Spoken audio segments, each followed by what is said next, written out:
Bom, pessoal, boa noite a todos e a todas. Hoje a gente vai ter um formato diferente, né, do nosso seminário, porque tanto o grupo 2 do Juspositivismo quanto o grupo 3 do Realismo Jurídico, eles já disponibilizaram os vídeos. Então, vocês tiveram a oportunidade de ver, como eu também, e analisar as apresentações. E agora a gente vai ter apenas o debate para fixação das ideias que eles lançaram e para, eventualmente, fazer algum reparo, tirar alguma dúvida a respeito das apresentações e dos textos. E essa tarefa inicial eu vou deixar para o grupo de controle, primeiramente, o grupo de controle que está a cargo de fazer o controle sobre o grupo 2, né? Então, podem assumir aí a posição de avaliação do grupo 2. Pois não. Oi, professor, boa noite. Boa noite, gente. Boa noite, nosso grupo é o grupo 6, que é Direito Alternativo, mas a gente ficou responsável pelo controle do grupo 2. E aí a gente dividiu de um jeito que todo mundo tem umas observaçõezinhas a fazer, tipo umas perguntas, dúvidas, e aí a gente vai fazer, a gente já definiu uma ordem, eu sou a primeira. Perfeito. Então, eu queria só começar falando que eu gostei do trabalho de vocês, eu sempre gosto muito de acompanhar por slide, porque eu acho que facilita muito para quem vai rever os vídeos depois, para estudar e tudo, e tá tudo assim bem resumidinho, facilita, então parabéns por isso. E a minha dúvida é, na verdade, assim, não é nem direcionada a ninguém, é algo bem simples, é só porque no texto base que o professor disponibilizou, eu tive um pouco de dificuldade em alguns momentos, porque eu achei a leitura um pouquinho complicada. Então, parabéns para vocês do grupo que conseguiram decifrar aquilo ali. Aí, a minha Eu disse a pergunta... vocês que Elze não era a pior coisa que vocês iam ver, né? Pois é, eu só deixo avisar, a gente que não acreditou, eu acho. Mas, enfim. Gente, então... No texto é afirmada a ideia de que a gente deve exigir de uma ciência, no caso da ciência do direito, a capacidade crítica, né, e um pensamento próprio, porque a ausência disso poderia colocar os jovens em situação de perigo. Inclusive, alguém mencionou isso na apresentação, logo no finalzinho. E aí, nesse caso, considerando o cenário atual, em que muitas vezes a desinformação é algo comum, até como uma espécie de alienação, né, a gente pode falar, como vocês acham que a busca por um senso crítico deve ser estimulada? Assim, qual o meio ideal de difundir essa ideia, sabe? Isso no âmbito do positivismo jurídico, né? Isso. Perfeito, Ana. Excelente. Pois não, alguém do grupo?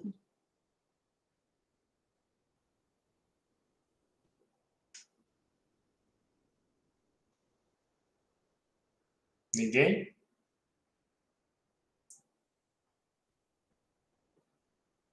Tem alguém do grupo 2 aí?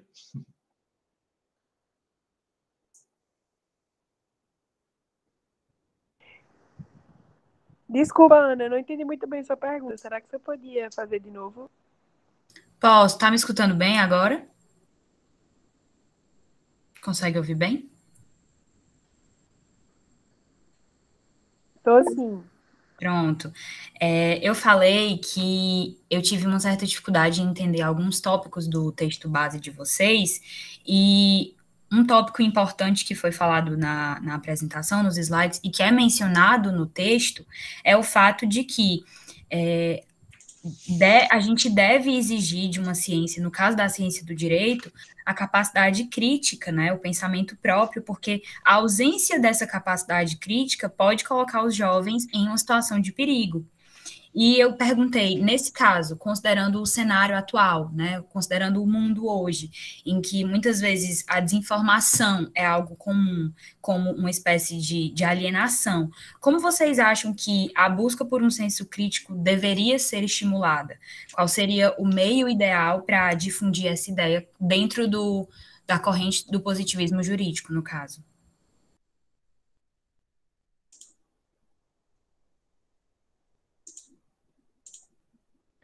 Bom, Ana, eu espero não estar me equivocando e ter entendido errado a sua pergunta, mas tudo bem.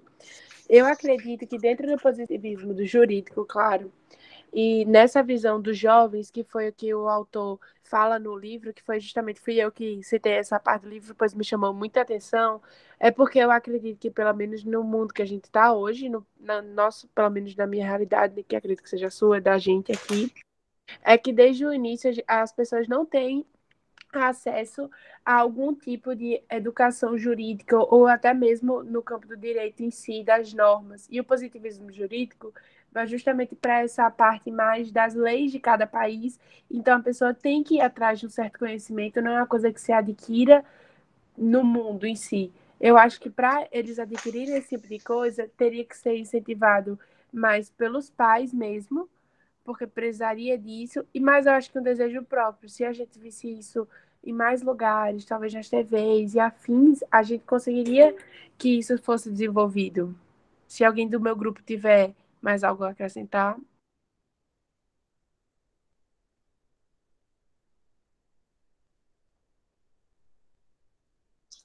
Ok?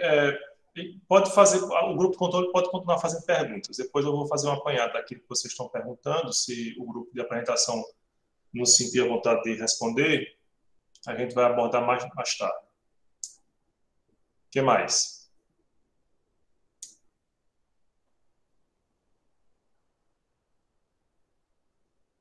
Controle. Não precisa ser numa ordem estabelecida, não. Pode ser aquilo.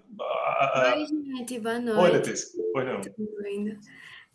Ok, eu queria parabenizar o trabalho pela metodologia que vocês utilizaram. Ficou bem didático, eu acho que dá para a gente sugar bastante de slides, eu também gosto muito. Queria parabenizar também, porque eu também achei o texto bem difícil. E achei que vocês conseguiram tirar bastante informações de lá. Queria falar que gostei do contexto histórico. Tem muita gente que acho que não dá o devido mérito a ele, e vocês explanaram de forma bastante aprofundada.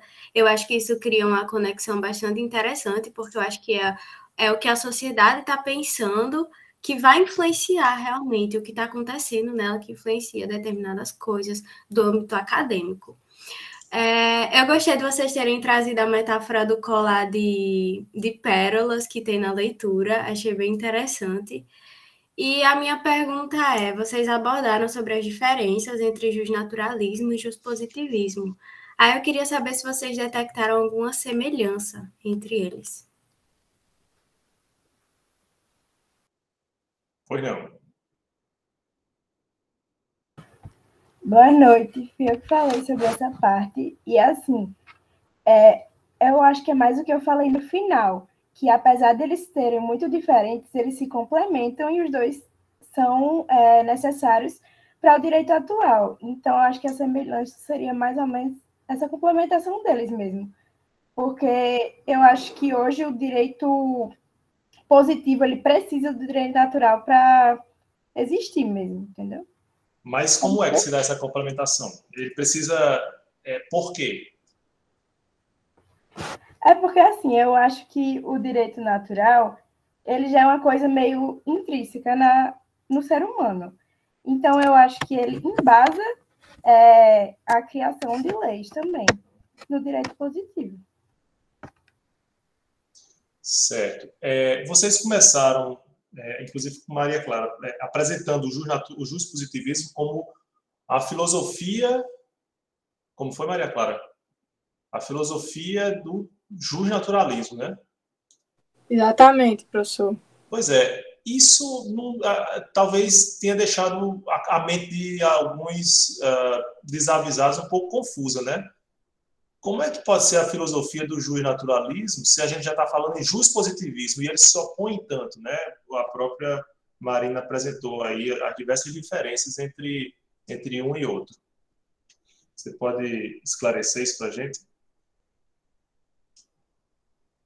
Professor, eu acho que é porque, como eu falei no slide, o positivismo, ele sendo uma filosofia do justnaturalismo, ele enfatiza a natureza convencional do direito, entendeu? Aí eu acho que é isso, entendeu?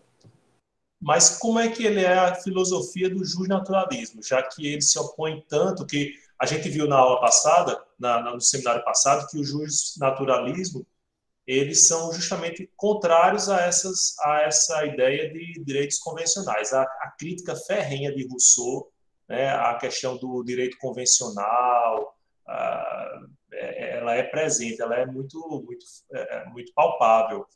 E aí, como é que vocês apresentam o jurispositivismo como a filosofia do justnaturalismo? É essa parte que eu queria entender.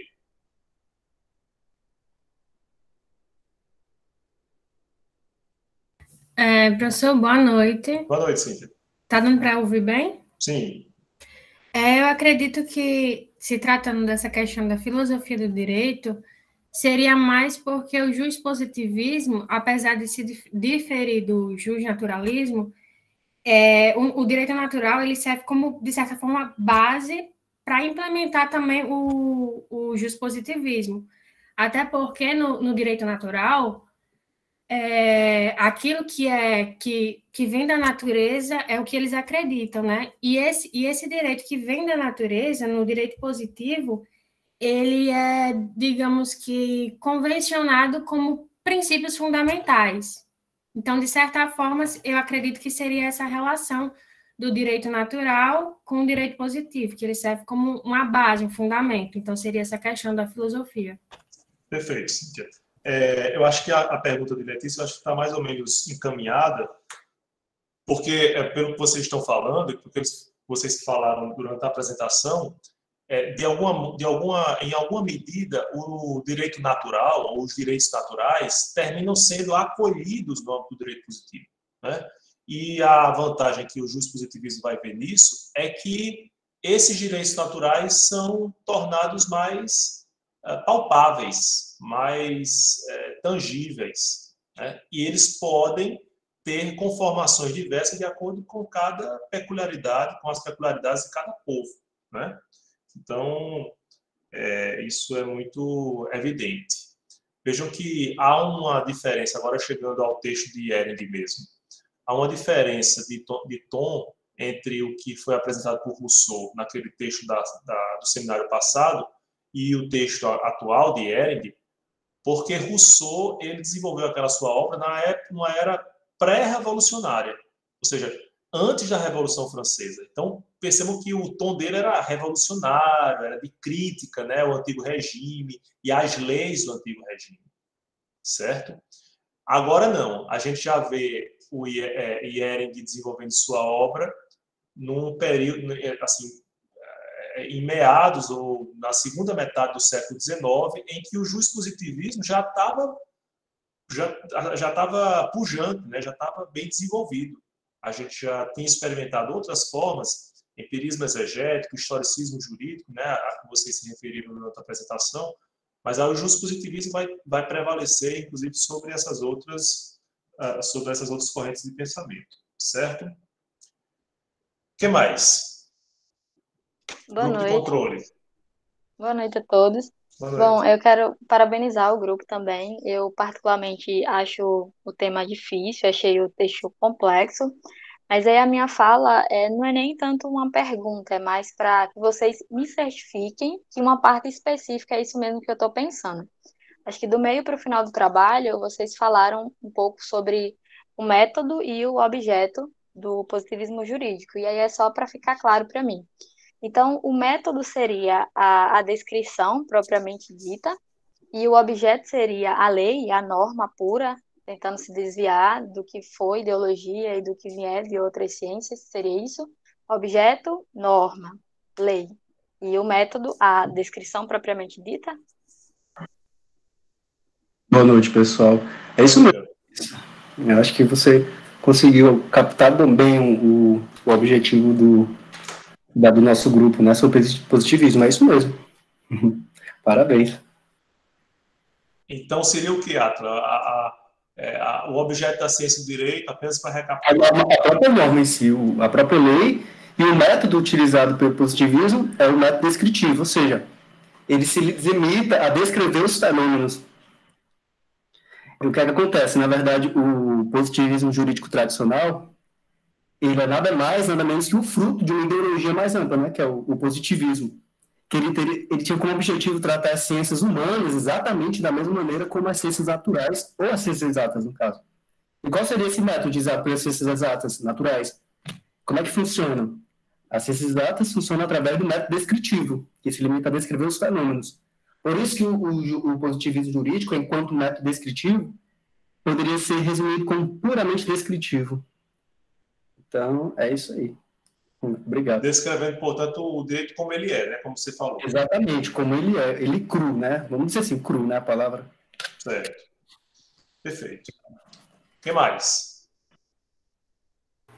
Oi, gente, consegue me ouvir? Sim, Leila. Boa noite. Primeiramente, eu também gostaria de parabenizar o grupo. O trabalho estava bem organizado, dinâmico, teve uma ampla abordagem do assunto, eu achei muito legal.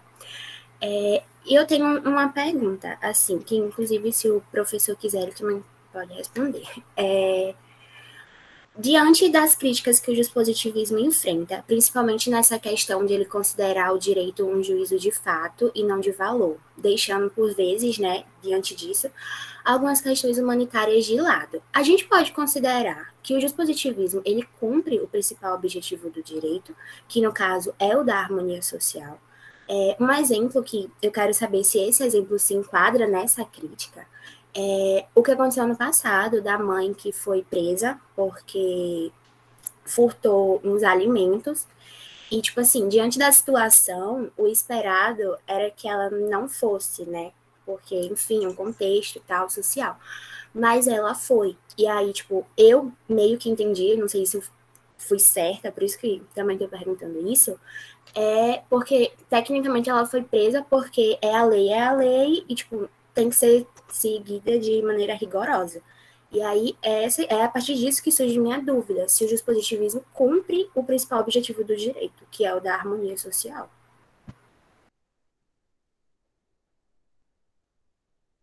Boa noite, professor. Tudo bem? Boa noite, Pedro. No caso, o positivismo jurídico tem até acho que a lei da introdução de Código Civil, se o professor pode até me corrigir, no artigo 4º, diz que quando a lei for omissa, o juiz decidirá o caso de acordo com a analogia, os costumes e o princípio geral de direito. Isso, se for puxar para o positivismo jurídico, a gente percebe que ele preocupa demais com a realidade exatamente como ela é. E, às vezes, esquece que nada ajuda a desprezar os juízes de valor, como você falou. E como a realidade, às vezes, é muito diferente do que está na lei, se você aplicar uma determinada lei, os valores têm que ser revistos e, às vezes, tem que voltar até principalmente para o direito natural com as morais e os costumes. Então, você tem que prevalecer a justiça e não apenas aplicar o que é válido. Então, às vezes, pode ser que não seja suficientemente para as questões do dia a dia, ou que acontecem atualmente. Perfeito, Pedro. Mas sabe uma coisa que me intrigou no texto? No finalzinho, não sei se vocês perceberam isso, no finalzinho, lá no item 20, quando o Iering fala sobre o papel de guia do juiz no desenvolvimento do direito, ele diz o seguinte: meu melhor estímulo para a investigação dogmática, devo agradecer aos casos práticos. Mas não é isso que eu queria... aqui, na página 86. Houve um tempo... Não, primeiro... Este não é, segundo minha opinião, o ideal da justiça, que o juiz mate dentro dele o sentimento do direito e que todos os julgamentos contenham uma mal entendida lealdade à lei. Então, isso não contradiz a própria ideia de jurispositivismo, não? Ele continua: houve um tempo no qual a morte do próprio pensamento e sentimento dos juízes, a completa perda da subjetividade, a completa entrega da própria subjetividade à lei, era vista como um triunfo da ideia da justiça. Este tempo, meus senhores, está enterrado detrás de nós. Com isso, ele não está reconhecendo que o que vai valer não é, de fato, tanto o que está escrito na lei, mas a interpretação do juiz, no caso concreto? Professor, eu acredito que sim. Ele mesmo reconhece uma falha, né, querendo ou não, do positivismo jurídico, e cada caso concreto vai ter toda uma situação, a comoção das pessoas, mesmo sendo ele o responsável para julgar o que vai acontecer ou não, mas ele leva em consideração o que está acontecendo, as funções sociais, tudo que pode vir a acontecer. Certo. Agora, observem também que, apesar dele ter uma parcimônia em relação a essa possibilidade de interpretação do juiz, ele não admite ao simples esquecimento da norma jurídica positiva, né? Ele não se apega à lei como os glosadores se apegavam, e por isso que ele disse que é por aí que a ciência do direito vai nascer, né? A partir dos glosadores, não sei se vocês perceberam isso no texto, porque os glosadores apenas comentavam as leis escritas, né? As leis positivadas. Nasce aí, mas aí o jurispositivismo vai se desenvolvendo, certo? Então, houve, por exemplo, houve o empirismo exegético, que era um apego maior à lei. Houve o historicismo jurídico, com a crítica ferrenha ao justnaturalismo, mas o jurispositivismo do final do século XIX vai se desenvolver como algo mais rico do que a simples letra da lei, né? Então, nesse caso, termina, depois a gente vai ver no grupo 4, né, da próxima semana, o que é que Hans Kelsen fala a respeito do papel do juiz. O que mais? Querem perguntar algo mais? Não. Boa noite, Mariana. Boa noite, professor. Boa noite, gente. Primeiramente, eu queria dar parabéns ao grupo, porque eu tinha muita dificuldade nesse assunto específico, mas eu consegui entender bem. E os slides estavam explicativos também. Mas eu tive dúvida em relação a uma coisa muito específica, que foi o seguinte, especialmente nos dias atuais, eu até anotei aqui, tá, professor? Por isso que eu tô lendo, porque eu pensei que eu ia ficar nervosa. Especialmente nos dias atuais, existem muitos casos de juristas que seguem uma jurisprudência de equidade, ou seja, que eles tentam adequar a interpretação da lei ou, por vezes, alteram sua intenção para conseguir julgar o caso de forma justa, que garanta a justiça social. Então, visto que o juspositivismo acredita na obediência severa, pelo que eu entendi, daquilo que está escrito na lei, esses tribunais de equidade estariam indo contra os princípios dessa corrente. Ou seja, esses tribunais poderiam estar em um contexto de positivismo jurídico ou seria necessária a aplicação das ideias de pós-positivismo para garantir a existência deles? Excelente. Muito boa pergunta, Mariana. E aí, pessoal? Eu fiquei no vácuo, pessoal. E aí? Já se recuperaram da pergunta de Mariana?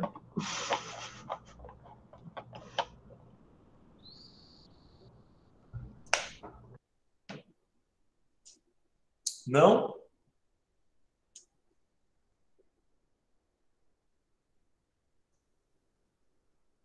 Eu acho que o pessoal não entendeu, professor. Desculpa aí, Mariana. Tá, vou tentar explicar. É porque, basicamente, é um assunto que me interessa muito, essa questão de tribunais de equidade. Que os jurados, os juízes, no caso, jurados não, pelo amor de Deus, eles julgam, eles pegam a lei e, às vezes, eles alteram a forma que... Isso é porque Mariana é do grupo dos alternativos, entendeu? Aí quer fazer esse tipo de balbúrdia aqui. Pronto. Aí, basicamente, eles pegam a lei, mas não levam ao pé da letra, como eu entendi que o juspositivismo quer que leve. Então, eu pensei, tipo, se esses tribunais de equidade poderiam existir no contexto de positivismo jurídico, entendeu?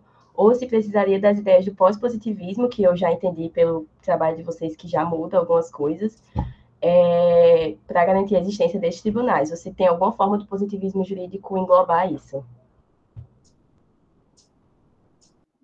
E aí? Eu acho que ele já se encaixa mais numa situação do pós-positivismo, porque com o positivismo estrito, ele seguia exatamente o que estava na lei, e já no pós-positivismo ele pega os princípios, e esses princípios são que regem a lei. Então, com base nos princípios, fica muito mais fácil, muito mais maleável você levar para várias situações e você ser justo em mais situações do que no positivismo mesmo, já que você tem que seguir estritamente o que está na lei. Perfeito. Tá certo, Então, muito obrigada, viu? perfeito. Entendi. A gente observa, então, que o pós-positivismo, que vai nascer lá em meados do século XX, né, ele vai tentar responder a essa inquietação que surge com o formalismo, né, o respeito ao formalismo puro e simples do positivismo. Então, independentemente do conteúdo, tudo que é válido deve ser respeitado. E o pós-positivismo vai tentar enriquecer essa compreensão com outros elementos, por exemplo, os princípios, para poder dar conta de questões difíceis que fogem de uma interpretação literal ou de uma interpretação muito pobre do próprio texto normativo, certo? O que mais? Alguma outra pergunta por parte do grupo de controle? Professor, eu tenho uma pergunta. Pois não, João. Eu queria saber quais os malefícios do positivismo no direito brasileiro atual. E aí? Tem que mostrar os podres agora, vocês. Quem fez essa crítica foi Pedro, né? Pedro já anunciou as críticas ao positivismo. Quer falar sobre elas, Pedro? Recapitular? Eu acredito que um dos principais problemas no direito brasileiro, acho que são as lacunas que o positivismo deixa na lei. Porque, desculpa aí por sua voz, é porque eu tô com Covid ainda. Mas tá tudo bem? Não, tranquilo. É que a existência, por exemplo, de lacunas na lei causada por essa ausência não, né? Os preenchimentos da norma jurídica para adequar ao caso concreto, o juiz tem que utilizar todos os meios para gerar paz social, né? Então, mas ele, por meio do positivo jurídico, ele não pode sair da coerência da norma jurídica. Então, ele passa para analogia, os costumes e os princípios e voltou até para a pergunta da outra, acho que foi a Dani Mariana, gerando assim a equidade. Certo. O que mais? Deixa eu fazer aqui algumas provocações, só para complementar aí. O grupo de controle desempenhou bem sua função, né? Fez perguntas pertinentes. Eu ainda posso perguntar. Oi, Rebeca, claro. Tem Sara também, se eu não me engano, ela quer fazer uma pergunta também. Porque eu estou sem olhar o chat aqui. Sara e Rebeca. Vejam aí. Tá bem. Boa noite, gente. Boa noite, professor. Me desculpe pela minha voz, eu estou um pouco gripada. Gente, Maria, todo mundo, né? A minha pergunta é a seguinte. Na verdade, tem a ver com o que João perguntou. E é sobre a parte das críticas, porque eu fiquei um pouco curiosa. Queria parabenizar também o trabalho de vocês. Achei muito organizado, deu para entender bem. O texto base não foi fácil, né? Que o professor gosta de passar uns textos bem complicados. Não, eu confesso, esse texto de Ehring, eu mesmo, assim... Olha aí, tá vendo, professor? Meu Deus, que maldade. Nunca, ler esse texto de novo foi como se fosse um martírio, né? Mas eu prometo que para o próximo semestre, os seus calouros, eu vou escolher um texto melhorzinho. Tá certo. Então, a minha pergunta, na verdade, mais uma curiosidade, é a seguinte.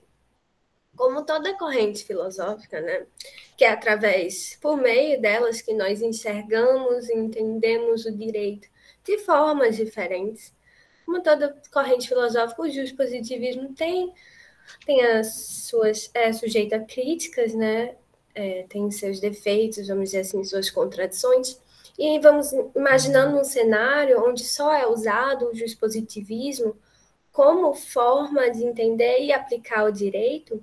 Quais seriam as consequências, na ótica de vocês, que isso traria na prática da justiça? Excelente, Rebeca. Quem gostaria de responder? Vou reformular aqui, só complementando a pergunta de Rebeca. O juiz positivismo vai se preocupar com a chamada justiça na aplicação da norma jurídica? Inclusive, só adicionando uma coisa, por exemplo, até que ponto nós podemos nos afastar dos valores e ainda sermos justos, né? Porque o positivismo quer fazer essa separação, mas até que ponto, né, a justiça pode ser feita sem se utilizar dos valores? E aí? Professor, mais Foi uma não. coisa. Eu acredito que o positivismo no Brasil atualmente, na questão que a Rebeca falou, muitas vezes ele deixa de lado os valores humanitários, querendo ou não, e para ficar fixo somente com a norma, um fato, e não leva em consideração as consequências que podem acarretar no emprego, na aplicação da norma severa. Principalmente na questão do Brasil, que os princípios fundamentais da dignidade da pessoa humana, isso é bastante visível. Se eu for pensar no exemplo na união estável entre parceiros do mesmo sexo, ou o direito à adoção de um filho, se eles fossem olhar da lei escrita, seria uma dificuldade para eles. Uma coisa quase difícil de enxergar. Perfeito. Professor, eu tenho mais uma coisa para falar. Oi, William, diga aí. Nesse sentido também, foi até uma coisa que eu falei bem no início da minha fala, que quando o positivismo ele foi aplicado de maneira severa, assim, bem seguido à risca, ele deu liberdade para surgir estados autocráticos, como foi o que aconteceu na Segunda Guerra.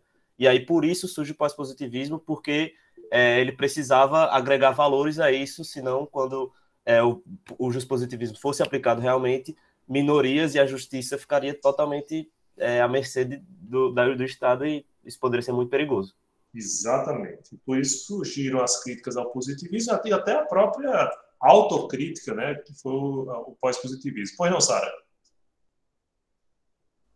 Oi, gente, boa noite. Eu levantei a mão para fazer a pergunta, mas se você quiser continuar... Não. Pode falar. Só que tá bem baixinho o seu som. Tá? Oi. Tá muito ainda? Muito baixo? Não, dá para ouvir. Tá bom. Primeiramente, eu queria parabenizar o grupo. Eu gostei muito da didática que vocês usaram, utilizando os tópicos principais, os slides. Eu consegui acompanhar bem. Foi uma apresentação produtiva, eu gostei bastante. E principalmente Tá bem baixinho agora. Sobre... Está bem baixo. Sério? Que droga. Peraí, eu posso mandar no chat a pergunta. Pronto.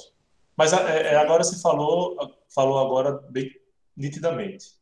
Tá, então eu vou tentar manter esse tom aqui. Pronto. Acorda o povo vocês aí da sua escutaram casa. até que momento? Agora tá bom. Pode começar de novo, que a gente escutou um pouquinho. Tá certo. Não, eu tava falando que eu queria parabenizar o grupo. Eu gostei bastante da didática com relação à utilização de slides, dos tópicos principais. Eu achei que foi uma apresentação bem produtiva. Eu consegui entender bastante. Apesar de o texto básico ter sido extremamente confuso, mas eu consegui esclarecer muita coisa durante a apresentação. E uma parte me chamou muita atenção, que foi sobre a discussão do pós-positivismo. Aí eu queria fazer uma pergunta relacionada a essa corrente, que é a seguinte: quais seriam os efeitos observados na atuação jurídica ao se colocar como prioridade os direitos fundamentais constitucionais, assim como a corrente pós-positivista defende? Quais seriam esses efeitos, essas vantagens? Entenderam?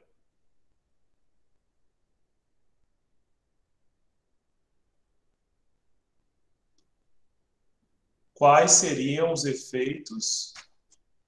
É porque o som tá ruim ou porque realmente não entenderam? Não, o som era o som tava, quando você estava fazendo a pergunta, o som ficou baixinho. Ai, meu Deus. Eu vou mandar no chat. Eu acho que é problema do meu microfone. Pronto, tá certo. Vou mandar no chat. Só um Enquanto minuto. ela está digitando aí, deixa eu fazer só algumas considerações aqui em relação à apresentação.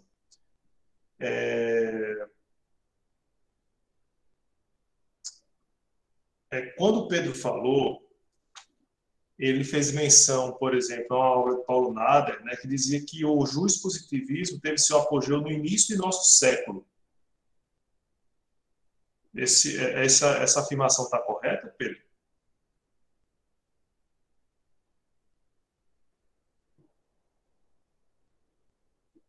Estou procurando agora na minha fala, professor.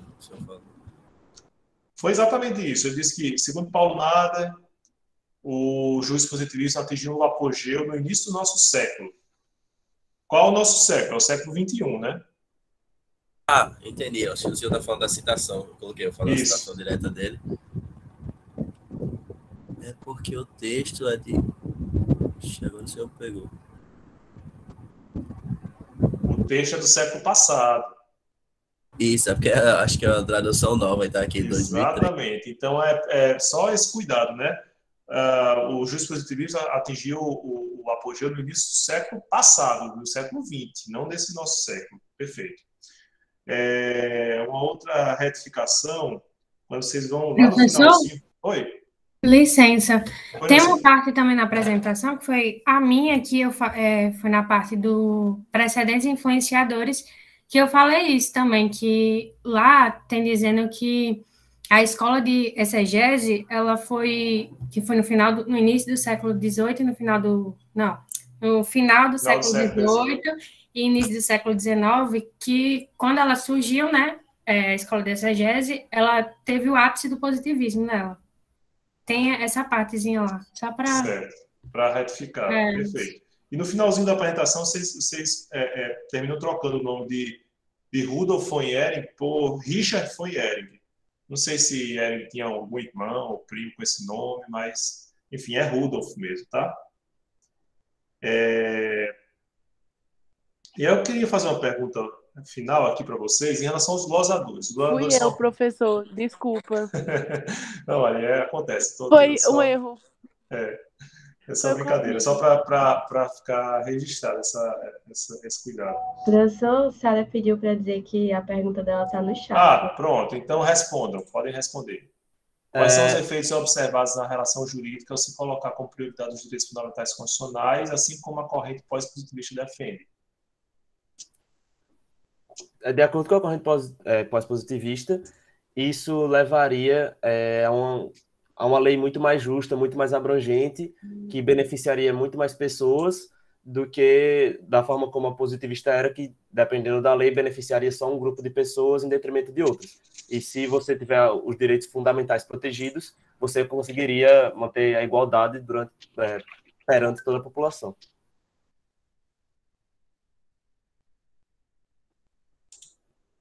Perfeito. Põe, Letícia. Oi, professor. É porque eu queria falar que uma pessoa do nosso grupo acabou tendo que ir para o hospital, a Bia Macedo. Maria. Foi, aí ela não está aqui presente, mas ela, tipo, parabenizou o grupo também. Ela mandou a fala dela no nosso grupo. Não, tranquilo. Ela parabenizou o grupo e ela gostaria de saber se eles tiveram alguma dificuldade na hora da elaboração do trabalho. Olha, eu acho que a maior dificuldade foi o texto. Eu ia falar isso agora, professor. A maior dificuldade foi o texto. Eu tive que usar uns artigos, pesquisa por fora, porque aquele texto foi pior. Mas que bom que vocês fizeram pesquisa e conseguiram suprir, né, esse problema. Porque eu confesso que quando eu comecei a ler o texto, eu achei que ele fosse detonar o direito positivo, né, o juspositivismo. Até na página 57, no tópico 3, ele começa assim: este positivismo é o inimigo mortal da ciência do direito. Pronto, olha isso. Como é que Ehring está dizendo que é juspositivista se ele está com esse tipo de pensamento, né? E no próprio texto tem muitas perguntas, e aí eu fiquei, se nem o autor sabe, avalie eu. Mas, na verdade, ele está colocando as provocações para, no final, dizer que é importante que o juiz... Aí você lia a pergunta, aí entendia que ele estava querendo responder. Exatamente. E aí vamos também reconhecer uma coisa: a tradução é péssima. Essa tradução, meu Deus. Tem um trecho aqui da página 74. Ele diz assim: assim, não se trata de mostrar que algo se insere atrás de outro. Outro o quê? Né? Como pérolas em um colar. Vocês conseguiram traduzir bem essa metáfora. Superficialmente, uma junto à outra no fio da história, mas de mostrar como uma serve à outra e como o aparentemente defeituoso, o aparentemente o que defeituoso, né? Não justificam a época, mas quando o acabado era verdade. Deus, a pessoa, né? Assim, enfim, é lamentável essa tradução, realmente. Pois não, Maria? A parte que para mim ficou mais confusa foi quando ele começa a falar, ele introduz o direito naturalista, aí ele começa a dizer que rompe com a ciência, e depois ele joga que junta com a ciência, que o naturalismo é muito melhor que o positivismo. Aí ele fala que o positivismo é um erro. Aquela parte ali a pessoa se perde 1000 vezes até encontrar a linha de raciocínio no capítulo depois. É verdade. E Paulo fez uma observação aqui pertinente. De fato, o original devia ser um manuscrito, né? Tanto que tem as indicações de Behrens, como se fosse o comentarista desse discurso que ele proferiu. Então, de fato, a gente dá essa... Mas, assim, o tradutor, ele se debruçou sobre um texto escrito, não foi sobre o manuscrito dele, né? Isso já... Outras pessoas tiveram esse problema, não o tradutor. Deixa eu só fazer também uma observação aqui. Só para uma reflexão. Quando vocês fazem uma exposição em que não aparecem, né, não prende tanta atenção do espectador como quando vocês aparecem. Não é pela beleza de vocês, não.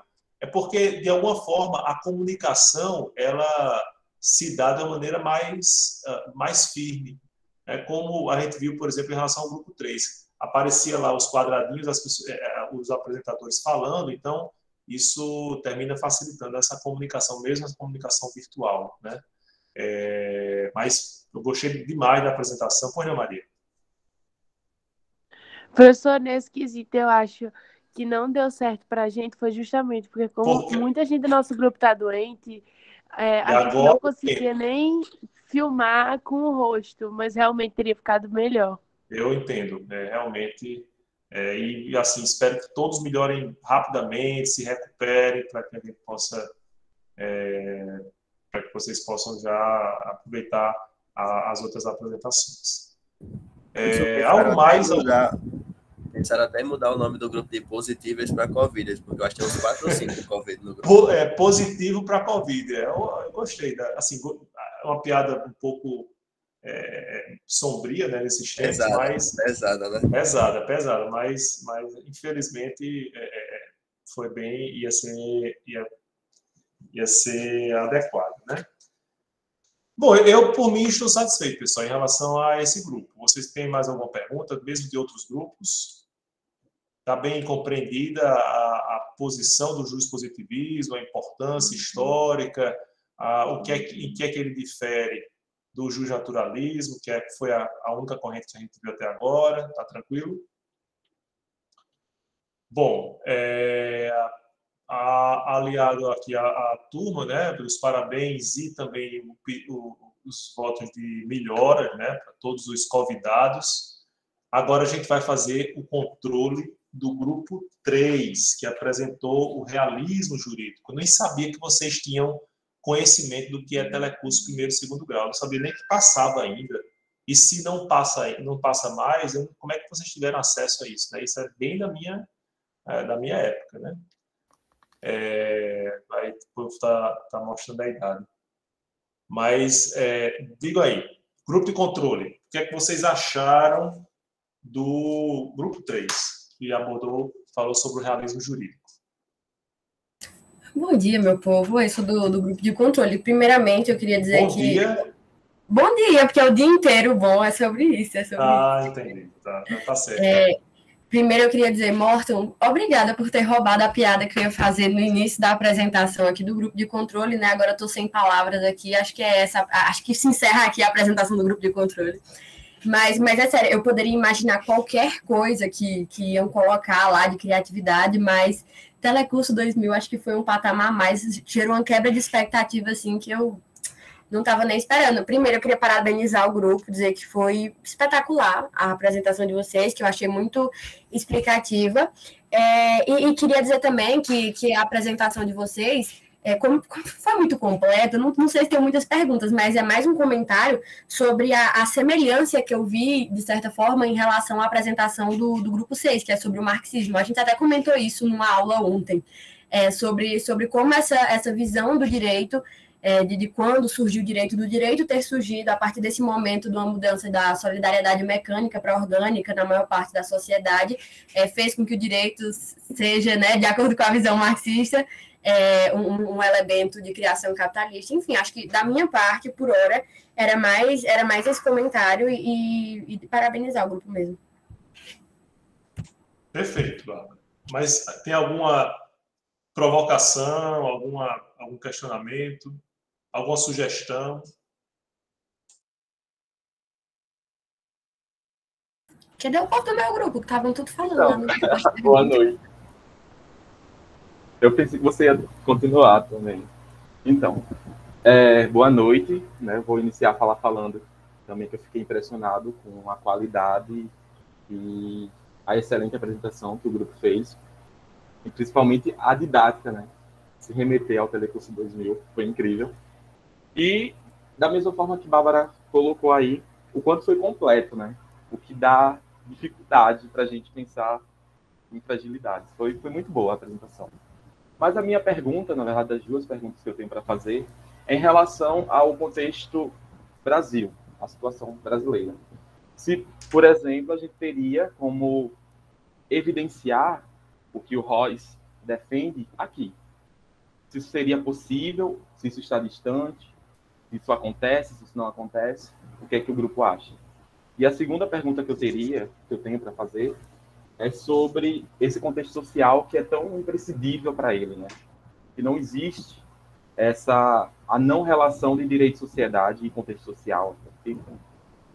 Se há algum elemento negativo nisso, ou se é só coisas boas. Então, essas são as duas perguntas. Perfeito, Paulo. E aí, pessoal? Boa noite, pessoal.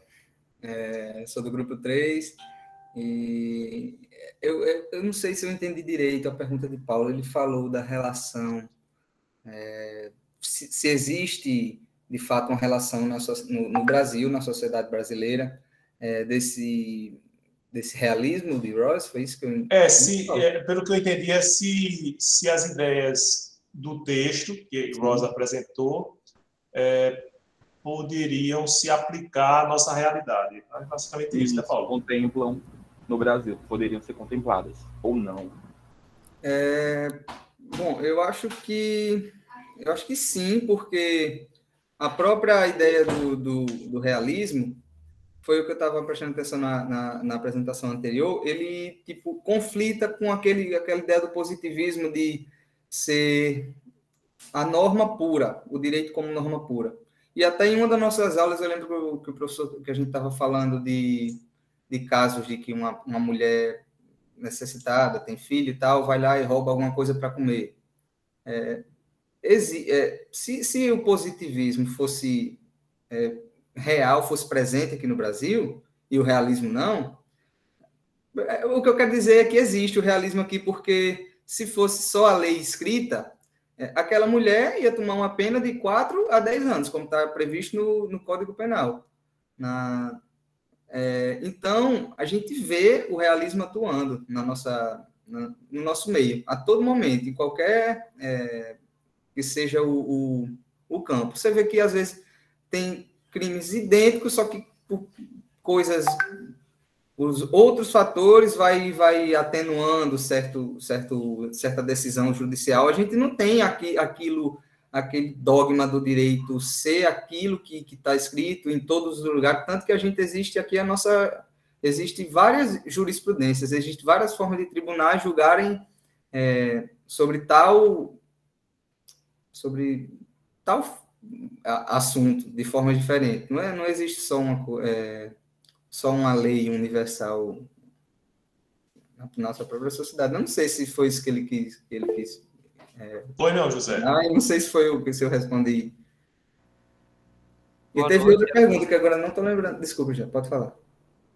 Não, boa noite a todos, professor, colegas. Ainda sobre esta primeira pergunta, eu acho que Paulo está requerendo mais alguns exemplos que podem ser encontrados, evidentes na nossa sociedade. E além desse caso que Isaac trouxe, a gente pode encontrar uns exemplos de um realismo real, visível, prático, no direito ambiental. A gente estava estudando e passou esses dois casos de habeas corpus na nossa frente. Aconteceram há 8 a 10 anos atrás, e esse caso de habeas corpus remeteu ao direito ambiental, lembrando-se de que a lei que proíbe crimes ambientais é de 98. E os casos que foram trazidos ao julgamento aconteceram antes da publicação dessa lei. Ou seja, ela não tem a vigor ainda. E os dois casos são diferentes porque os dois magistrados tomaram posturas diferentes. O primeiro caso foi de um homem que construiu uma casa em uma reserva ambiental e o juiz decidiu por inocentar ele, dando-lhe habeas corpus, porque viu que constitucionalmente ele teria direito à casa, direito à moradia. E o segundo caso foi de um sócio de uma empresa que estava emitindo muitos poluentes, dispersando no ambiente, e o magistrado disse que não teria habeas corpus, ele seria condenado, mesmo isso sendo antes da lei. E então a gente pode observar que, mesmo sem a lei, os magistrados se viram obrigados por alguma coisa que não era lei e tomaram uma postura. E eles fizeram uma norma. E isso servirá para outros casos. Então, eu acho que isso exemplifica também o realismo presente e patente na nossa sociedade. Quando não há uma norma concreta, mas o juiz vai utilizar uma norma em outro caso, uma norma precedente, e e como é que ele se viu obrigado socialmente para tomar aquela postura. Era isso. Perfeito, José. Deixa eu só fazer uma recapitulação aqui, pessoal. O justnaturalismo, a gente viu o que é que o justnaturalista, ou seja, o jurista, que é adepto do justnaturalismo, o que é que ele estuda? Ele estuda o direito natural.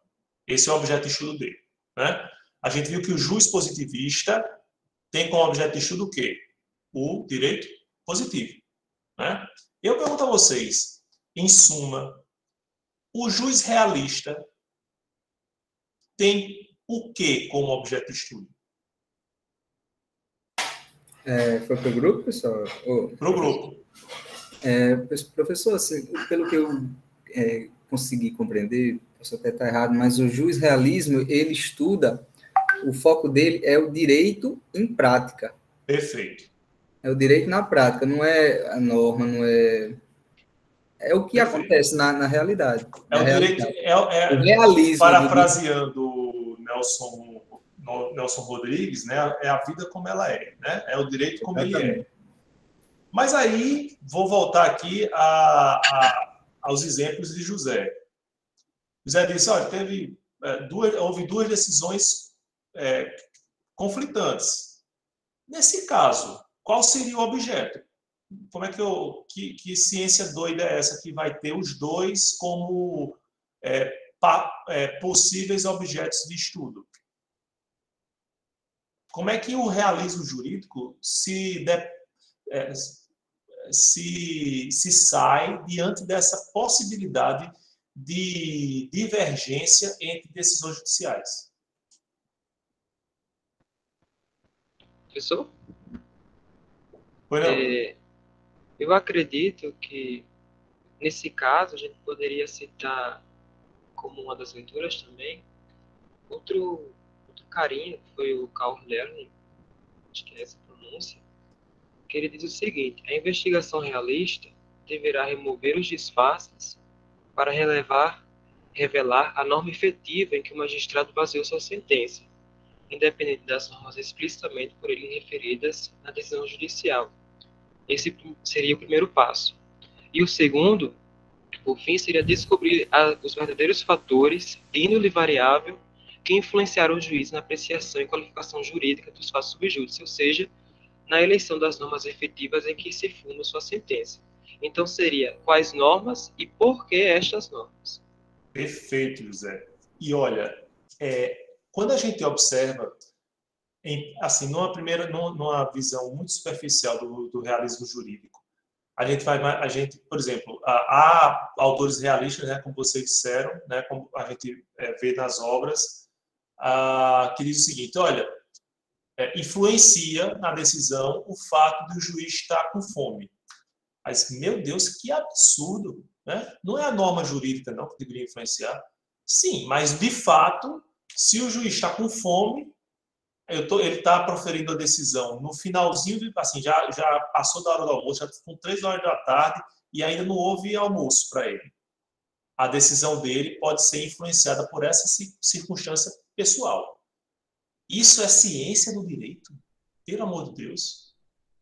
Aí, se o time perdeu, então, né, Paulo?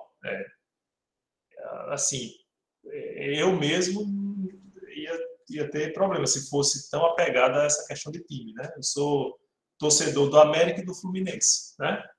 A situação está complicada. Mas muitas pessoas levantaram a mão. Então, vamos lá. Everton, Paulo, Nicole. Boa noite. Eu sou do grupo de controle. Boa noite, Everton.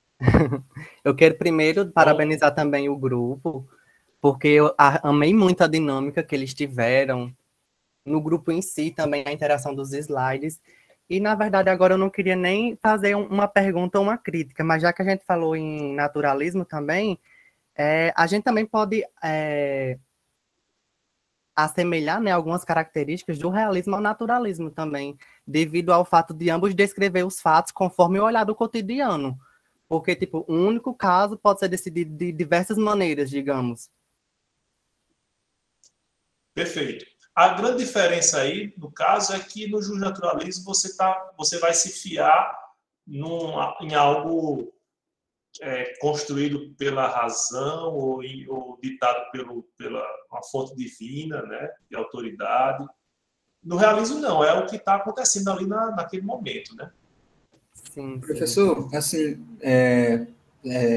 tentando dar um norte às coisas, a gente pode dizer, isso eu estou chutando, estou criando agora, a gente pode dizer que o realismo tem como diferencial ele ser uma ciência do direito fluida, ele não ser algo contido ali num conjunto de normas, de ideias, porque o positivismo tem aquilo, o seu contexto normativo, tem tudo. O naturalismo também tem a sua questão de defender os direitos naturais, só que é basicamente uma coisa, comparada ao realismo, uma coisa estática, porque como não lembro quem falou, se foi a questão ambiental, aquela questão que ele falou, ali, coisas como essas acontecem diariamente, em que a gente vê a atuação do realismo de diversas formas, em diversas situações, que é alguma coisa que não para, não sei se deu para entender muito bem. Alguma coisa que sempre está se modificando, sempre está surgindo algo novo. Tem sentido, Zé. Deixa eu só passar a palavra para Paulo, depois Nicole. Pronto, professor, era exatamente nessa linha de raciocínio que eu queria chegar. Porque, assim, como o senhor bem colocou aí, a fome do juiz, né, que pode interferir na decisão. Aí eu falo também em relação a valores e a crenças. Sim. Quando ele vai tomar uma decisão. Porque eu assisto algumas séries americanas que mostram, por exemplo, a atuação do advogado, que fala assim, a gente tem que pegar aquele juiz que é mais simpatizante da causa trabalhista, ou aquele que não é racista, ou aquele que não, enfim, vai dar margem para uma interpretação errada.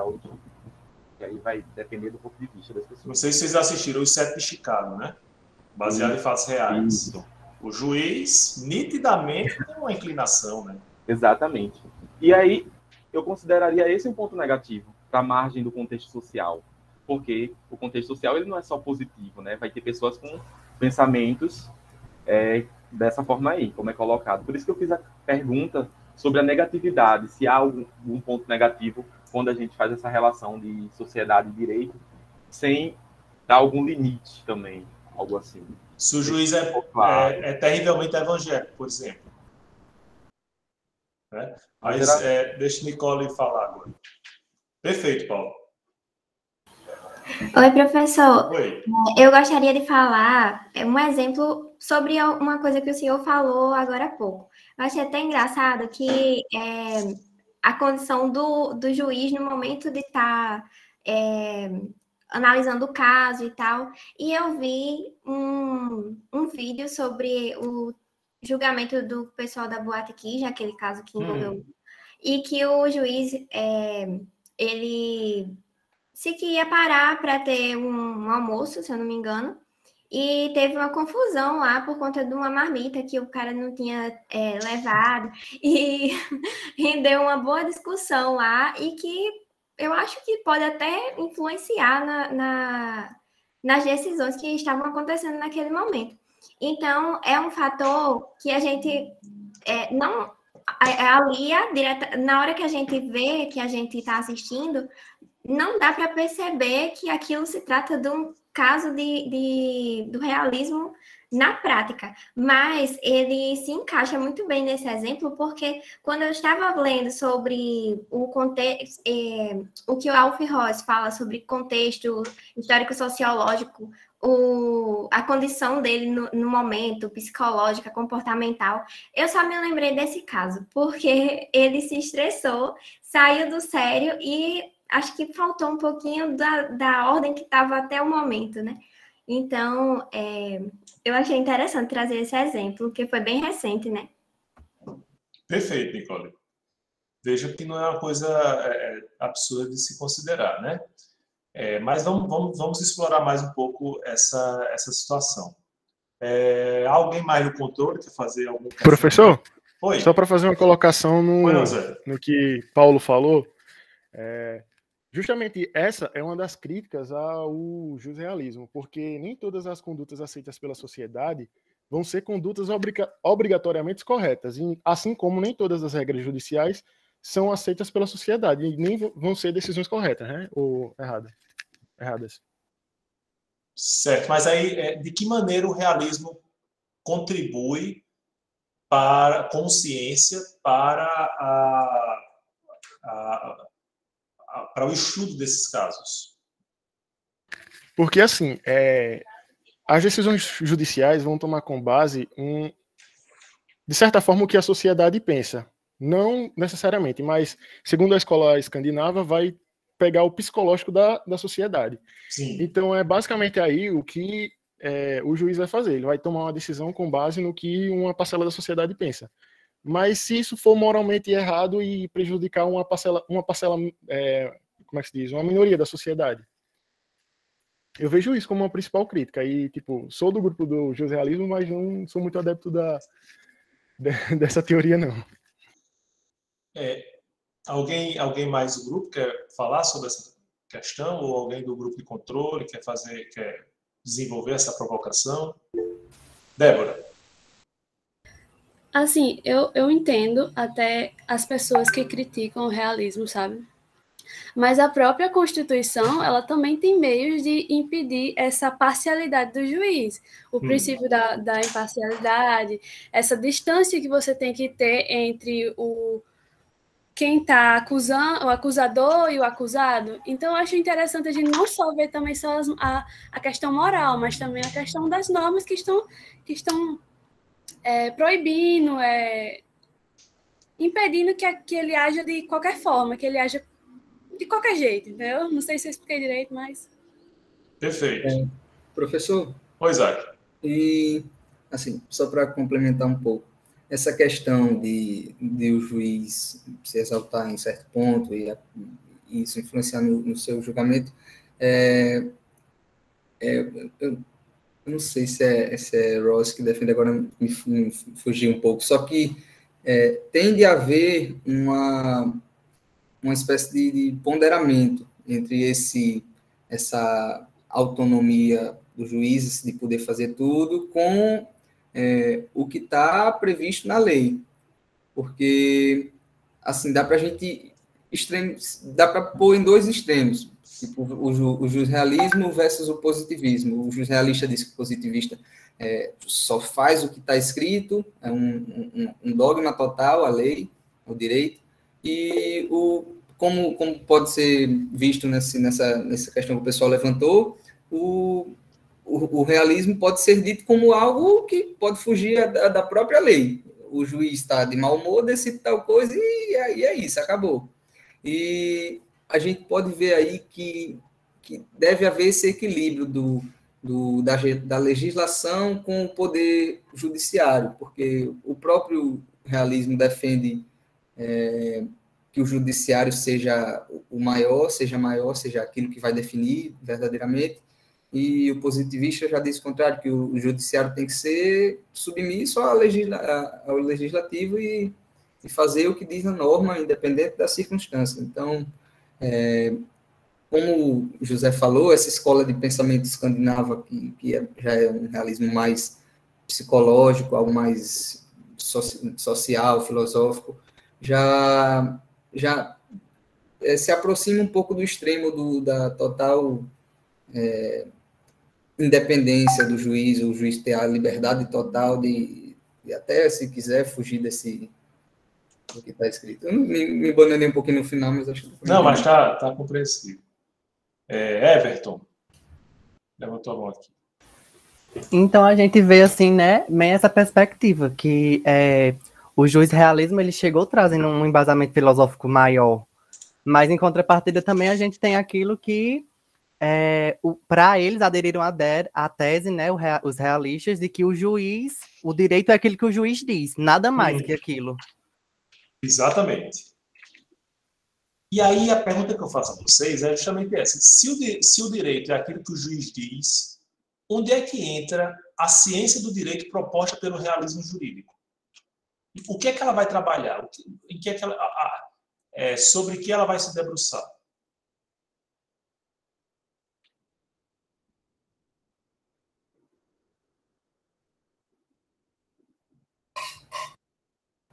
Professor, pode só repetir para mim um pouco? Teve um problema. Como o Everton colocou, se o direito é o que o juiz diz, sobre o que é que o cientista do direito, segundo o realismo jurídico, vai se debruçar? O que é que ele vai levar em consideração? O que é que ele vai estudar?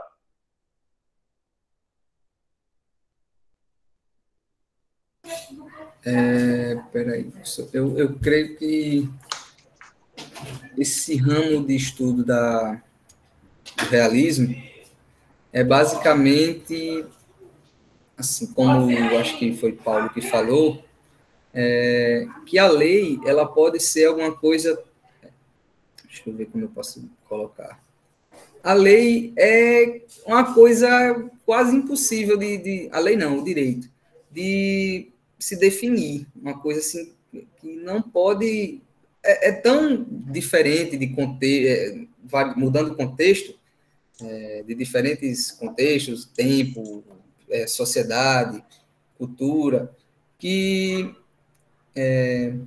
cada local, cada sociedade vai ter uma concepção diferente de direito, mas nem por isso o direito de um vai estar mais correto do que o do outro. Vai se encaixar naquela realidade. Então, eu acho que o realismo, ele estuda... Perdão, professor. Eu acho que o realismo, ele vai buscar respostas para essa grande variedade de... Como é que eu posso dizer? Peraí, deixa o José falar aí, que talvez ele... Foi não, José, diga aí. Professor, a gente está se organizando aqui para responder da melhor forma. Peraí, Tá ouvindo? Não. Agora? Tá meio... Agora. Com interferência, né? Tá com interferência. José, acho que é o microfone, viu? Se você... Alô? Vai tirar, não sei lá. Agora, fala agora. Tipo, quando a gente tenta a frequência do rádio não é eletrônico, sabe?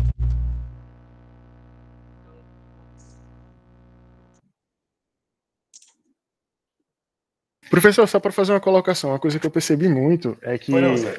no jusrealismo, eles querem prever qual será a decisão do juiz. Ou seja, ter como um objeto de estudo quais os fatores que vão levar à decisão do juiz tal. Exatamente. Como chegar se em tal momento da decisão, porque o juiz tomou essa decisão e o que ele vai levar em consideração quando ele for tomar outra decisão semelhante. Exatamente. Perfeito. Olha, agora você chegou no ponto que eu queria chegar. Quando o realismo vai tratar, vai se debruçar sobre o direito, ele vai dizer, bom, vamos lá. Existe a norma jurídica, beleza. O juiz positivista sabe a norma jurídica é objeto da ciência do direito, beleza.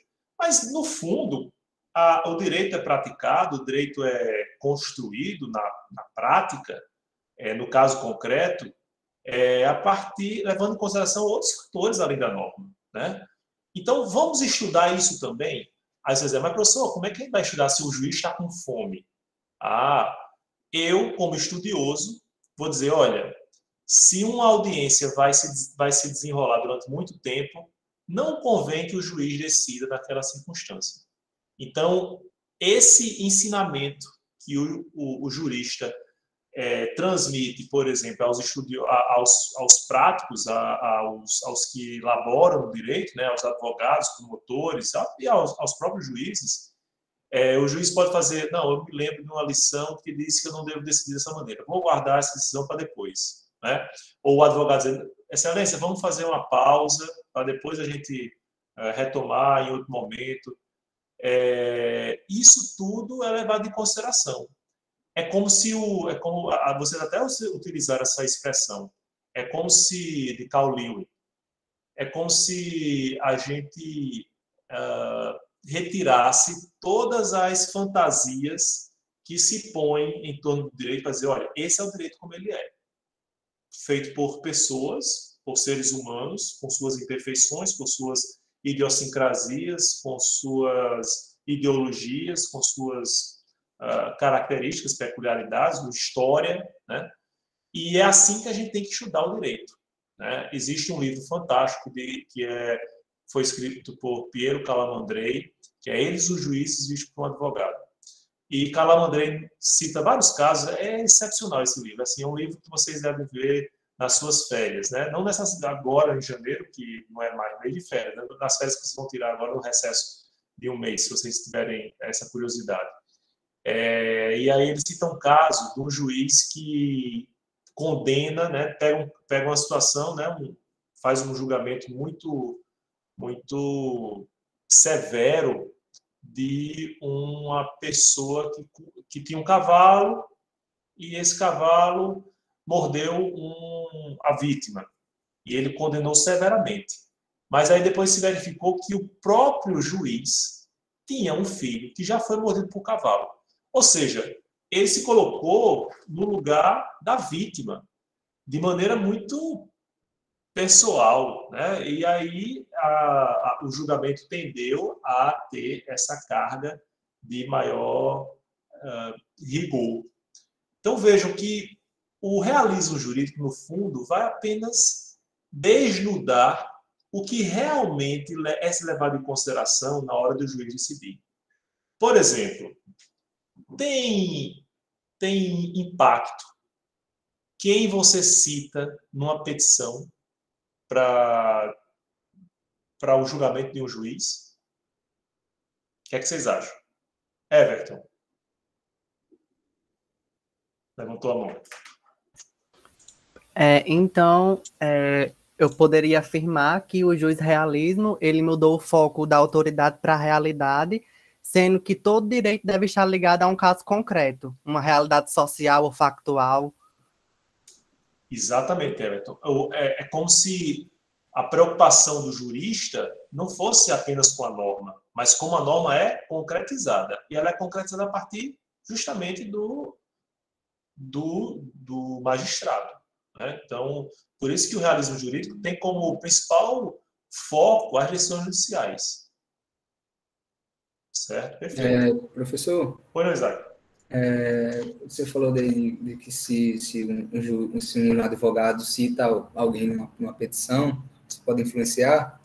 Eu acredito que sim, porque é isso que o realismo defende, que não há uma robotização do direito, do próprio juiz.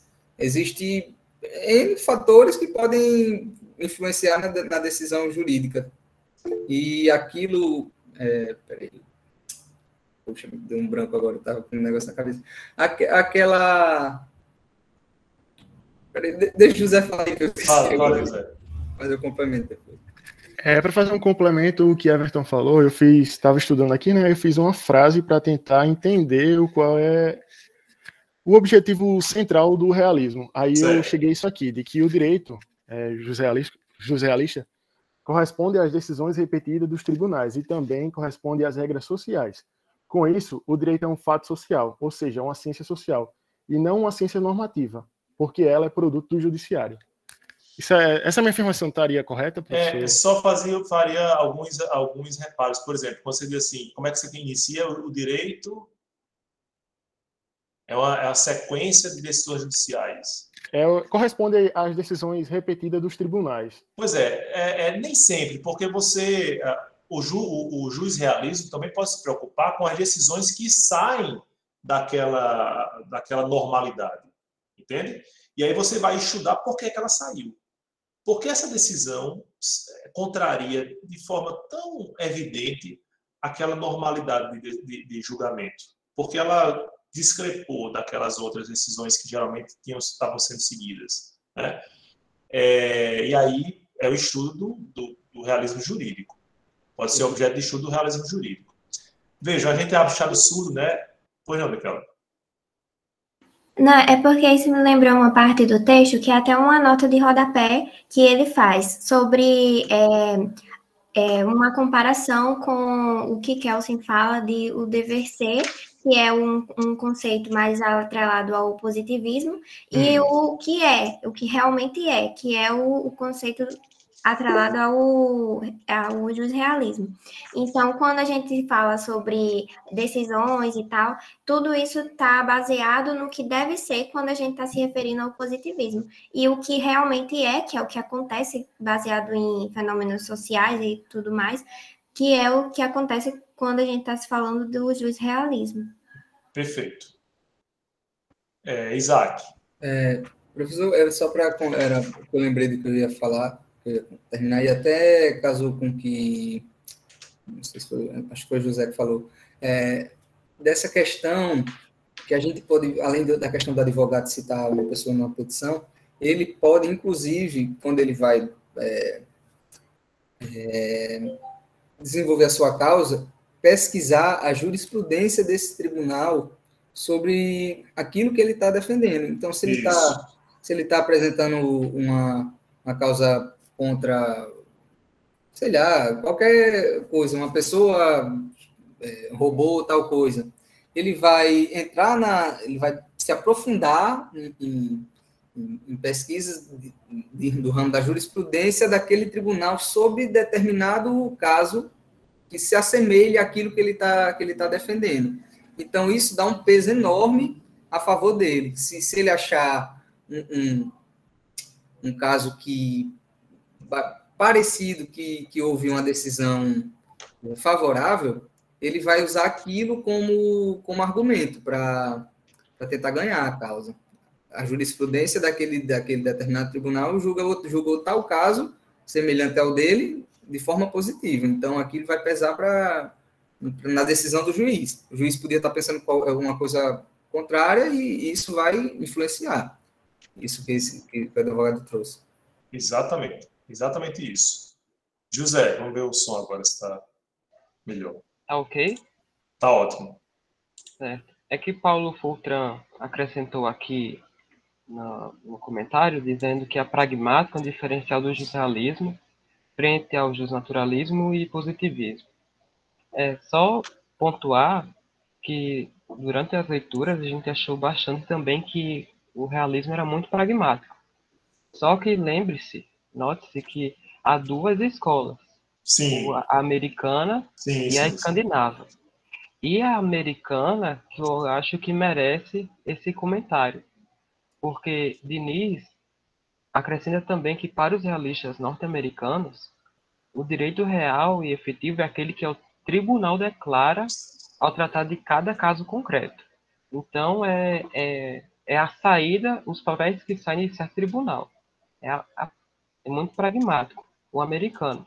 Já o escandinavo, ele nota mais como a sociedade influencia, a psicologia que envolve aquelas decisões. Só ponto a isso. Perfeito.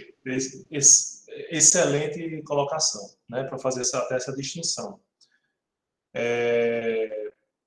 Mais alguém do grupo de controle quer fazer alguma observação? Eu vou fazer apenas um desenvolvimento daquilo que a gente já está conversando, só para definir bem o que é que o realismo jurídico, entende como objeto das suas preocupações. Eu já citei aqui o juiz com fome, ou citação de autor X ou Y, né, que vai influenciar a decisão. Pode parecer absurdo para alguém que diga, mas isso não está na lei, né? Isso é absurdo, porque termina traindo o respeito que a gente deve à lei. E aí a gente desfaz aquela ideia, pessoal, de que o direito serve como instrumento de ordenação social. Não. O direito é um instrumento de resolução de conflitos. A gente tem sempre falado sobre isso na esteira do que defende, inclusive, Fabrício Coelho, no livro que eu já citei aqui, a biografia não autorizada do direito, né? Outro livro que eu recomendo para as férias. O direito serve para resolver conflitos. E como é que a gente quer resolver os conflitos? A gente quer resolver os conflitos considerando todas as regras do jogo.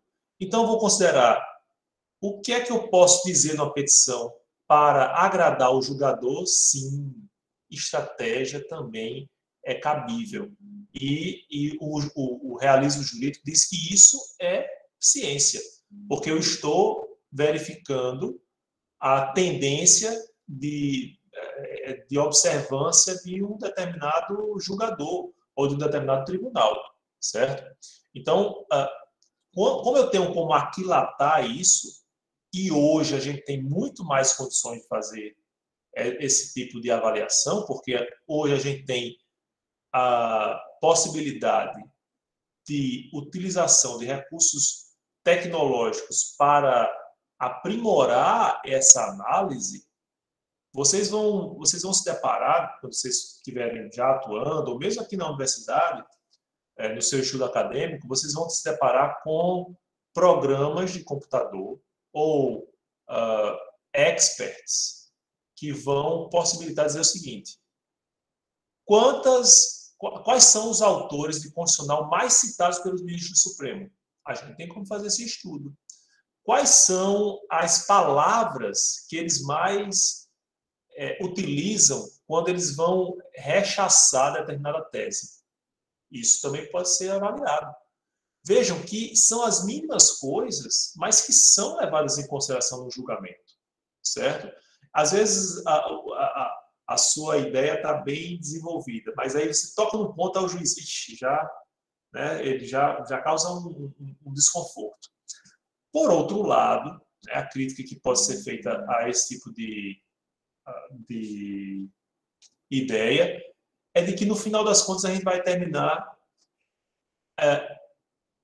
se deparando com a seguinte conclusão: o juiz tem um poder absoluto sobre o que ele decide.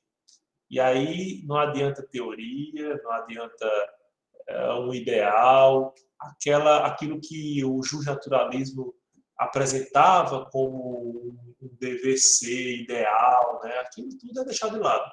Sai ideal e entra o pragmático, o real, né? Mas vejam, o realismo não defende isso, o absolutismo das decisões, ou a inatacabilidade, se é que existe essa palavra, né? A inflexibilidade da decisão judicial. Defende apenas que a gente conheça o que realmente é levado em consideração, as circunstâncias factuais, sociais, culturais, que são levadas em consideração quando o juiz está decidindo, certo? É esse aspecto que ele quer realçar, ok? Mais alguma pergunta, pessoal? Esse texto era bem melhor, não era? O que vocês acharam? O texto de Alf Ross. Professor? Pois é.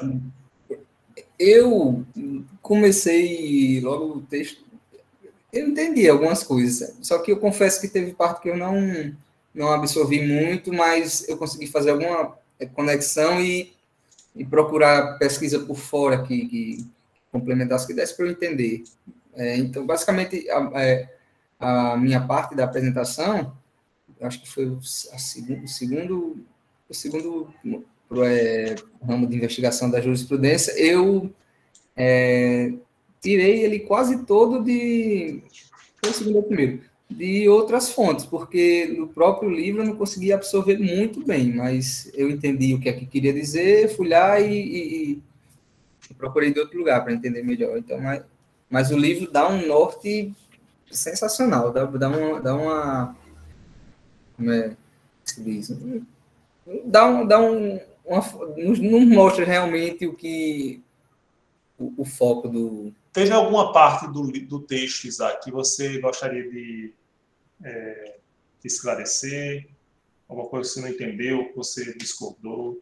Professor, o que eu, até agora que eu estou curioso, porque logo no começo fala de jurisprudência, sim, a expressão, e eu lutei para achar um significado claro dessa palavra para Ross, para Alf Ross. E não achei em lugar nenhum. Aí eu fui colocando do que ele fala aqui em países da língua... Não sei. Ele fala que em outros países usam outras classificações, mas para essa mesma palavra. Mas a própria, eu coloquei jurisprudência para Ross, e nada. E tem uma hora que eu desisti. Aí, pronto, vou colocar esses outros termos e vai aparecer o que eu quero saber. Vocês se lembram que a gente já falou em jurisprudence ou jurisprudence, ou jurisprudência com J maiúsculo, em um texto anterior, lá no ano passado? Eu lembro, professor, mas se eu disser que eu lembro exatamente o que foi que a gente viu, eu vou estar mentindo, mas eu lembro que a gente já falou dele. Grupo 4. Foi o texto de quem?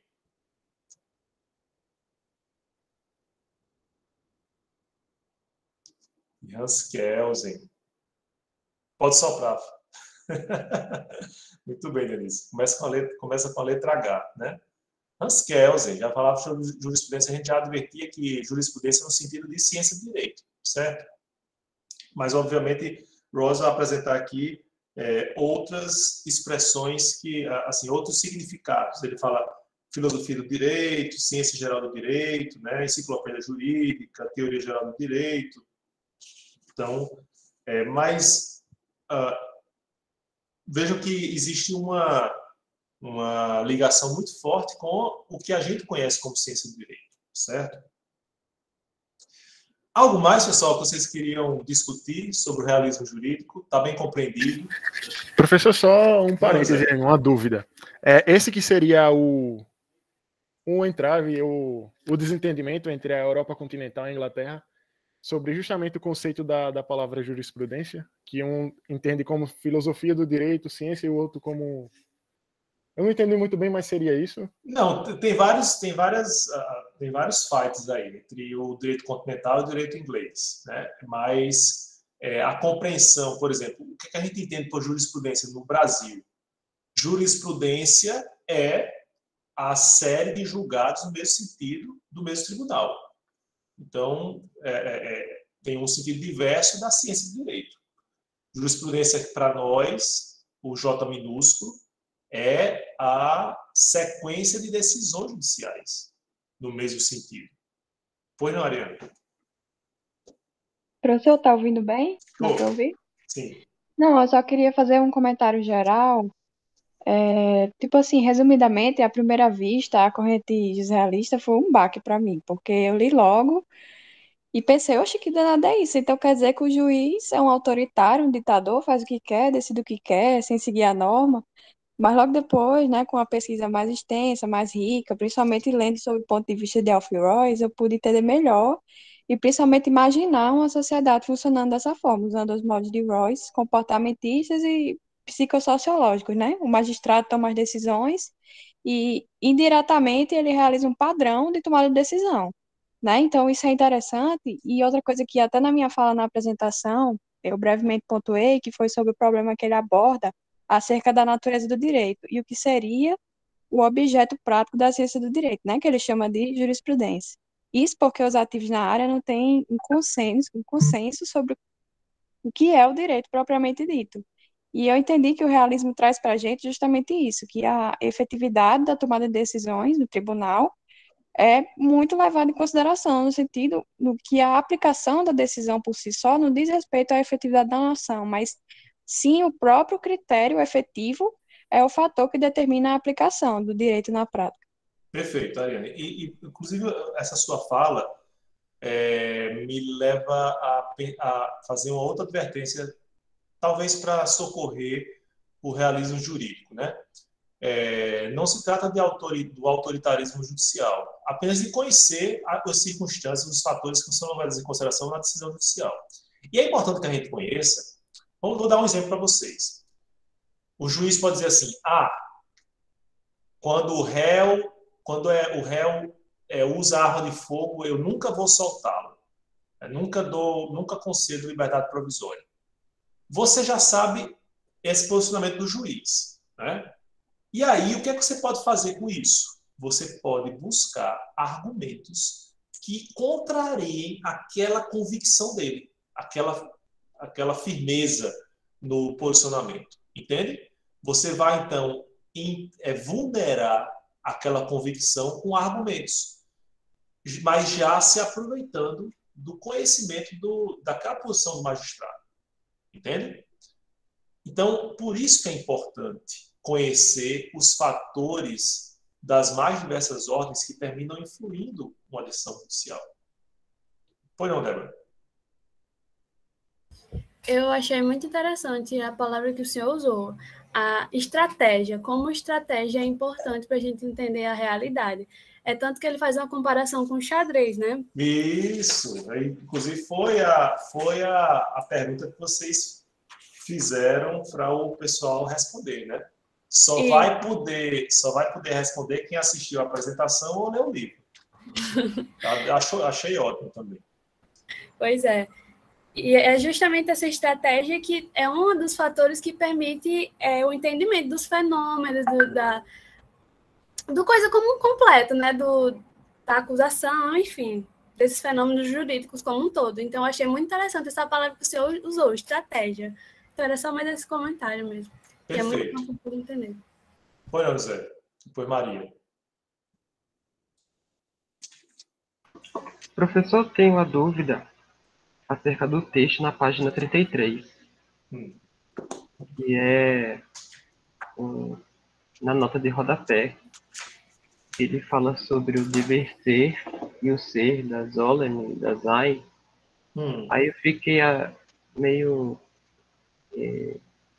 em dúvida com esses termos, porque até pensei se teria a ver com o devir da filosofia. Você poderia explicar qual é a diferença entre esses dois termos e como as vertentes do pensamento usam? Porque o que ele traz aí é a Mas visão qual é de a dúvida especificamente? Porque isso aqui a gente vai ver no grupo 4, né? Por exemplo, ele diz assim: Kelsen prossegue, supondo ser a proposição doutrinária, um pronunciamento de o que deve ser, das Sollen, e não um pronunciamento do que é, das Sein, né? Sim. Seria esses os conceitos, porque não me ficou claro qual é a diferença entre eles. Entre o ser e o dever ser. Isso. E se teria alguma coisa a ver com o devir da filosofia, porque me parece, de alguma forma. Não, mas existe um aspecto meio peculiar. Eu não queria dar spoiler para o grupo 4, acho que deve falar sobre isso. Tudo bem. Obrigado. Mas, assim, explicando de forma muito superficial, né? O dever ser é um mandamento. É aquilo que vai tentar conformar a conduta humana. Se esse dever ser se realiza ou não, não importa. E aí é que tem a distinção do normativismo kelseniano para o realismo jurídico, né? Para o realismo, eu quero saber o que é. Para o normativismo kelseniano, para mim só interessa o que deve ser. Tem lá dizendo, se você matar alguém, você vai ser punido. E se eu matar alguém e não for punido? Não é problema do cientista do direito. Ele só trabalha com o dever ser, certo? Porque você pode fugir, você pode morrer antes de ser punido, você pode subornar o juiz, os policiais, entende? Isso não é tarefa minha, como cientista do direito, segundo Kelsen. Por isso que ele vai se preocupar apenas com o Sollen, e não com o Sein. Ok, professor. Nicole. Sobre isso que o senhor falou, eu achei muito importante a parte do texto que ele fala sobre a verdade e a mentira, entendeu? Numa frase. Então, se numa lei existe um caráter de expressão diretiva, que ele faz uma distinção, né, entre asserção expressiva e diretiva. Então, quando ele diz que as leis são diretivas, ou seja, elas estão implicando numa ordem, numa imperatividade. Então, se exige do cidadão que obedeça aquela ordem, então significa que não pode se classificar em verdadeiro ou falso. Isso. Então, é só aquilo e que deve ser obedecido, deve ser acatado. Isso, perfeito. Exatamente esse. Esse é o espírito. E aí, quem mais, pessoal? Mais alguma dúvida? Gostei bastante, né, do debate, né? A gente não teve apresentação, então, mas a gente teve debate muito rico, e acho que é o desfecho, é o fechamento das apresentações que foram excelentes, né? Então, a gente fecha a semana com 3 apresentações excepcionais, mostrando todas as circunstâncias, né? Vocês, muitos atravessando problemas de saúde, mas conseguiram fazer trabalhos de qualidade, né? Eu agradeço demais o empenho de todos vocês e espero que se recuperem logo, aqueles que estão adoentados, e só aumenta a responsabilidade para os grupos que vão apresentar na próxima semana, viu? Olha aí o que vai restar para vocês. Certo? Vou encerrar então, pessoal, a gravação.